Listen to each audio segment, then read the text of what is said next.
Hi friends, ഇന്ന് നമ്മൾ river വേൾഡിലുള്ള ബാക്കി വിശേഷം കൂടി പറയാം. ഇത് കുട്ടികൾക്കായിട്ടുള്ള റൈഡുകളാണ്. ഇതിനൊക്കെ എനിക്ക് തോന്നുന്നു ഒരു 40, 50, 60 അങ്ങനെ ഒരു റേഞ്ചിലാണ് ടിക്കറ്റിൻ്റെ റേറ്റ് എന്ന് വരുന്നത്. കുഴപ്പമില്ല, കുട്ടികൾക്ക് ചെറിയ മക്കൾക്കുള്ള ഈ റൈഡിലാണ് ഞങ്ങൾ ചാരുവിനും നിരുവിനും കയറ്റിയിട്ടുണ്ടായിരുന്നത്. പക്ഷേ എനിക്ക് തോന്നുന്നു ചാരു ഭയങ്കര കരച്ചിലായിരുന്നു. അവൾ ആദ്യത്തെ അവിടെ കയറി ഇങ്ങനെ ആ വിമാനം ഇങ്ങനെ കയറി ഇറങ്ങി വരുമ്പോഴത്തേക്ക് അവൾക്ക് പേടിയായി. പിന്നെ അവൾ അതിലിരിക്കുന്നില്ല, പിന്നെ ഭയങ്കര കരച്ചിലായി. അപ്പോൾ നമ്മൾ ഒരു റൗണ്ട് കൂടി ഇതാക്കിയിട്ട് നമ്മൾ എടുക്കാമെന്നുള്ള തീരുമാനത്തിലാണ്. അപ്പോൾ അവൾ കൂടുതൽ കരയേണ്ടെന്ന് പറഞ്ഞിട്ട് വേഗം എടുത്തു നമ്മൾ. പിന്നെ സെക്കൻഡ് റൗണ്ട് മുതൽ നിരു നല്ല എൻജോയ് ചെയ്യുന്നുണ്ടായിരുന്നു ഈ ഒരു റൈഡൊക്കെ കേട്ടോ.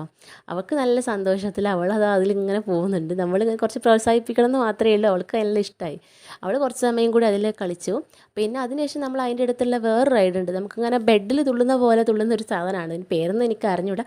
നമ്മൾ പിന്നെ ചാരുവിനെ അതിലേക്കാണ് കൊണ്ടുപോയത്, കാരണം അവൾക്ക് നല്ല ഇഷ്ടപ്പെട്ടിട്ടുണ്ട്. അപ്പോൾ നമ്മൾ അതിൽ അവളെ കയറ്റിയിട്ട് അവൾ തുള്ളാൻ തുടങ്ങി.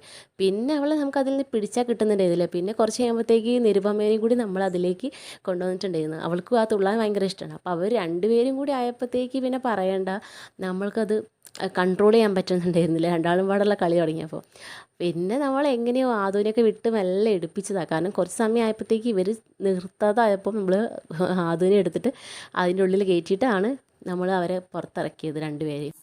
മക്കൾക്ക് രണ്ടാക്കും ബോട്ടിങ് ചെയ്യണമെന്ന് പറഞ്ഞുകൊണ്ട് നമ്മൾ അതിൽ ടിക്കറ്റ് എടുത്ത് അവരെ രണ്ടുപേരെയും അതിലിറക്കി. അതിനുശേഷം ഇവിടെ ചാരു അവിടെ നിർത്തിയിട്ട ബോട്ടിൽ ചക്രമൊക്കെ കറക്കിക്കൊണ്ടിരിക്കുകയാണ്. നമ്മൾ അവിടുന്ന് അതൊക്കെ കഴിഞ്ഞതിന് ശേഷം ഭക്ഷണം കഴിച്ചിട്ടുണ്ടായിരുന്നു. ആക്ച്വലി അതിൻ്റെ വീഡിയോ എടുക്കാൻ പറ്റിയില്ല. അടിപൊളി സൂപ്പർ ഫുഡായിരുന്നു.